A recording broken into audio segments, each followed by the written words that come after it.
ఓం శాంతి. బీకేస్ కిచెన్కి వెల్కమ్. గుమ్మడికాయ దప్పలం అంటారు. ఇది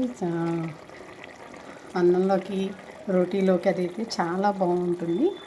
పోపు వేసేసి జీలకర్ర, ఆవాలు, కరివేపాకు, పచ్చిమిర్చి పోపు వేసి గుమ్మడికాయ ముక్కలు వేయాలి. దాంతోపాటు కొంచెం క్యాబేజీ కూడా వేసి పోపులో ఒకసారి మగ్గనివ్వాలి.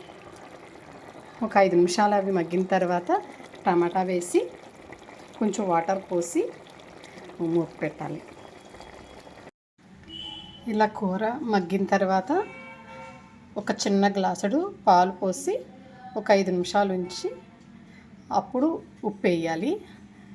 ఉప్పు వేసేసి కారం, ధనియాల పొడి వేసుకుని ఇంకొక 5 నిమిషాలు ఉడికిన తర్వాత దింపేసుకోవడం. ముందే నేను చేసేటప్పుడు తీద్దామనుకున్నాను, కానీ వాళ్ళు చేసినప్పుడు నన్ను పిలవలేదు. అయినా కానీ మీకు ఇది పెట్టాలి అని చెప్పని ఎలా తయారు చేసుకోవాలో విధానం అంతా కూడా చెప్తున్నాను. ఇలా చేసుకుని చూడండి, చాలా బాగుంటుంది. తిని చూసి వావ్ అనుకుంటారు, గుమ్మడికాయని ఇలా కూడా చేసుకోవచ్చా అని. మీకు చాలా చాలా నచ్చుతుంది. మీ అందరికీ కూడా ఇది నచ్చినట్లయితే మీ కామెంట్స్ని పెట్టండి, వేరే వాళ్ళకి షేర్ చేయండి, మీ యొక్క సబ్స్క్రైబ్ చేసుకోండి.